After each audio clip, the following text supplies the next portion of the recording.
If you've ever believed that a single unexpected moment can change everything, stay with me until the very end. And don't forget to like the video and subscribe, because this story might just restore your faith in quiet miracles that arrive disguised as storms. The night the rain came down sideways, Noah was already exhausted. Being a single dad meant there were no days off, only longer nights. His 6-year-old daughter Lily had finally fallen asleep on the couch, her small hand curled around the stuffed rabbit he'd won for her at a school fair.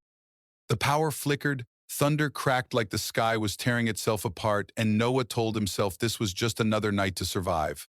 Then came the knock, soft at first, almost lost in the wind, then louder, desperate. Noah hesitated. You learn to be cautious when you're responsible for a child. But something about the knock felt human in a way fear never does. He opened the door. She stood there soaked, trembling, her hair plastered to her face, clutching a thin coat that did nothing against the cold.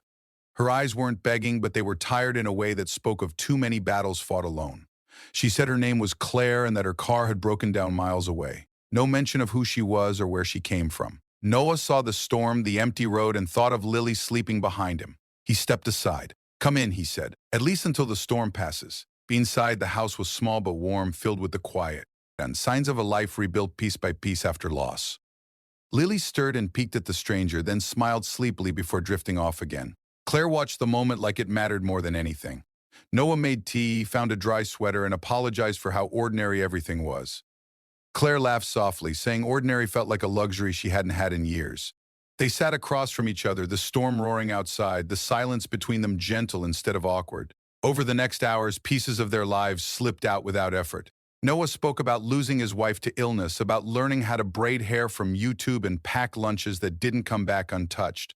Claire spoke less, but when she did, it was about pressure, expectations, and a life where everyone wanted something from her. Noah didn't pry.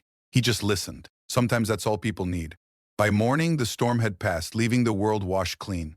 Claire's car was towed, and Noah offered breakfast before she left. Lily insisted on showing her drawings, and Claire knelt down, praising each one like it was a masterpiece. When she finally stood to go, she thanked Noah with a look that said more than words. He thought that was the end of the kind moment shared, then gone. Days later, a sleek black car pulled into the modest driveway. Noah watched from the window, confused, until Claire stepped out, no longer hidden by rain or borrowed clothes. She looked different, more composed, and her eyes were the same.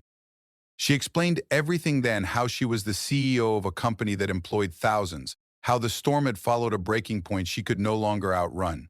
The night she knocked on his door wasn't just about shelter, it was about escape. Noah felt the distance rush in, the way it does when reality reminds you of your place. But Claire didn't act like someone above him. She asked if she could come in. She asked about Lily. She asked about him. Over the following weeks, she kept coming back, not with grand gestures, but with presence. She cooked dinner badly and laughed at herself. She sat through Lily's school play like it was the most important meeting of her life. She listened when Noah talked about fear, about never feeling like he was enough. The challenge wasn't money or status, it was trust. Noah worried about what would happen when her world demanded her back. Claire worried about being seen not as a title, but as a woman who was tired of being strong alone. There were arguments, moments when silence felt safer than hope. But each time they chose honesty. Claire learned that leadership didn't have to mean loneliness. Noah learned that accepting help wasn't weakness, it was love in another form. The night everything shifted, Lily fell asleep between them on the couch, her head on Noah's shoulder, her hand in Claire's. The rain returned, softer this time, tapping at the windows like a reminder. Claire whispered that she didn't need saving, she needed belonging. Noah realized that by opening his door to a stranger, he had opened his heart to a future he never dared imagine. In the end, the storm wasn't what changed them. It was what revealed them.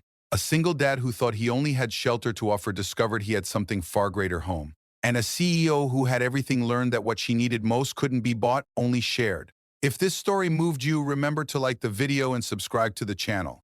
Sometimes the strongest lives are rebuilt not by power or success, but by kindness offered on the darkest nights, and that's a story always worth staying for.